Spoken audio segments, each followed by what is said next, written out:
Hi everyone, I'm starting this video series for all those people that want to start drafting their own sewing patterns but they don't even know where to start, or they find it a little bit too intimidating. Because trust me, I understand that when you start looking into it and you see how many blocks, how many foundations, how many books, how many modifications you can do, it can get really overwhelming. So for today's video, I'm going to choose one foundation and I'm going to do 2 designs with it, because once you understand the basics, you can create any design you want. But first, let's start from the beginning.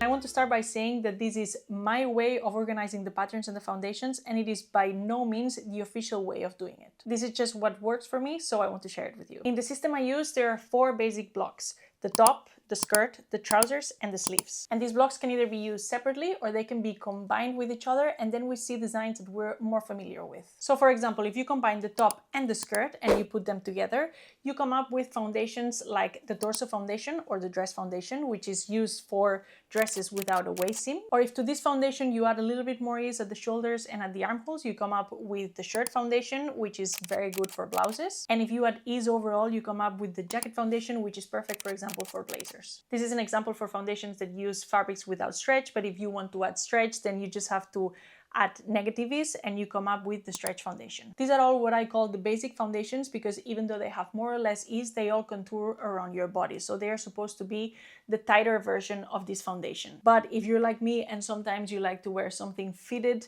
and other times you just want to wear the boxiest t-shirt in the world, we can fix that. Because if you add a little bit more ease to the foundation, then you come up with the casual foundation.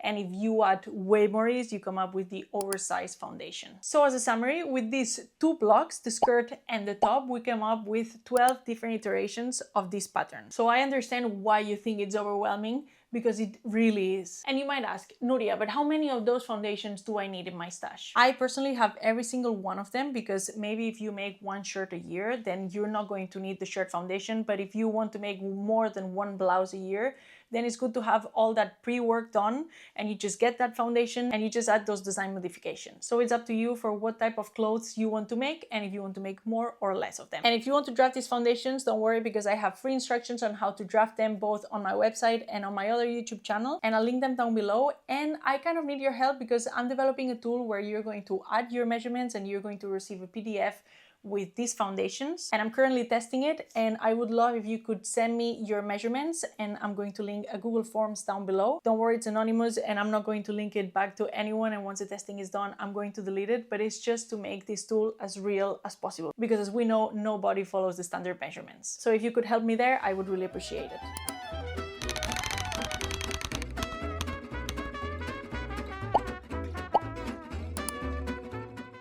I can feel how overwhelmed you are through the screen, so for today's video, let's choose an easy foundation. For example, the oversized stretch top. And I know when I say stretch, you might find it scary, but I promise you that's maybe for the tight version of this foundation, but for the oversized, it's not scary at all. Now that we chose the foundation, it's time to change it from the foundation to the real design. And remember that this video is an overview and not a step-by-step tutorial, but I do have a step-by-step tutorial on my website, and I'll link it down below also. I think I have a lot of things to link down below. So without further ado, let's get started. This design is a basic tee with short and raglan sleeves, wide side openings, and a low and narrow U-shaped neckline. Step number 1 is lowering the neckline into a U shape. Step number 2 is making the sleeves into raglan. Finally, make the sleeves shorter and put everything together. Step number 3 is adding the ribbing, and finally step number 4 is adding the seam allowances and the side openings if you want them. Now that we know how to pattern it, it's time to make it. This is the fabric and this is the pattern.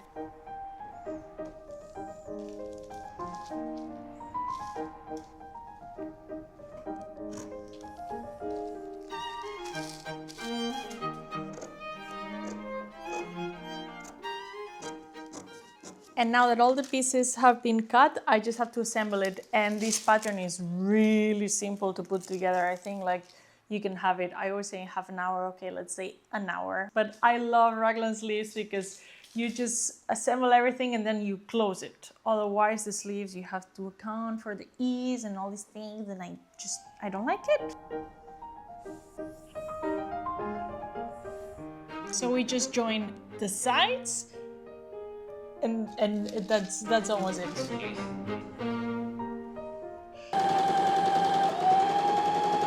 And now we have this kind of weird shaped poncho. And if I put it on, you can see the Raglan details and basically everything. So now all we have to do is close it there. The hems, the neck, and that's it. It's looking good, and now I'm going to add this and finish the bottom hem, and we're done. And once that's all done, it's ready. Let me try it on for you. I think it's a bit of a problem that I discovered that purple suits me, because now my whole wardrobe is purple, so I should be looking for other colors. But I live in the Netherlands and they don't do reds here. I don't know why, and red was also my color. And it turned out exactly how I wanted it. As I said, this is very basic, but I think it looks pretty cute. Let me know down in the comments, and let's move to the next one.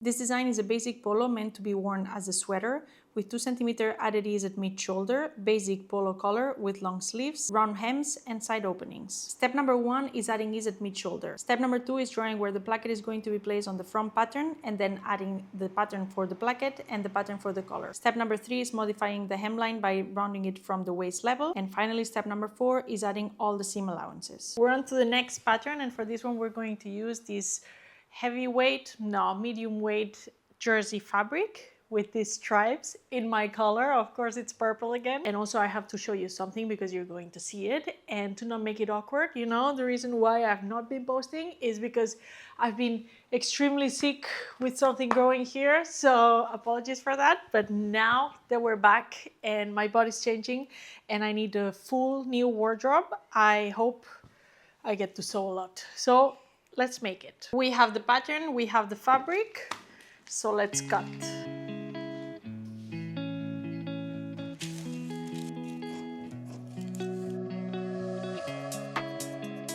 We are done with the cutting, and we have 2 collars, 2 plackets, 2 sleeves, 1 front and 1 back. So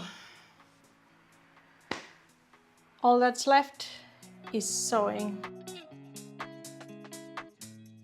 It's time to start the sewing, but I realized I didn't cut this how it's supposed to be. I don't understand why though, because I added seam allowance and I still need like 1 or 2 centimeters. So we're going to do that and cut them again. And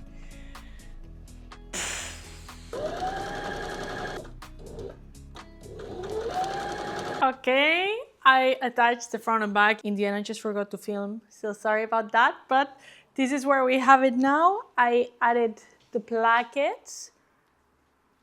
I'm so excited about this one. And I also already hemmed it, and I didn't have enough bias tape of white, so the front is white and the back is blue. Oh wow, this is very pretty. Neckline is a little bit tight because I didn't lower it like I do with every single pattern, but I thought that because it's going to go open like this, it's not going to matter at all. I'll leave it here for today, and tomorrow we're going to attach the sleeves, the collar, and close the sides. And then we're done. This is a really short project. It's a new day. We're going to continue, and we're going to attach the sleeves, I believe. No, you know what? I'm gonna do the collar first.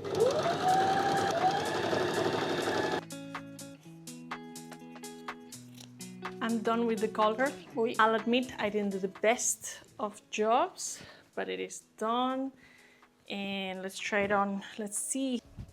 It's actually not bad at all. So now the sleeves, and we're done.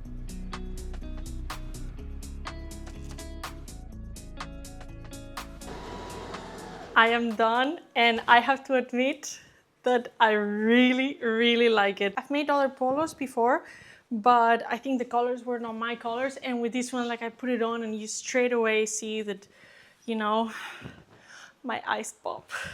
Show you.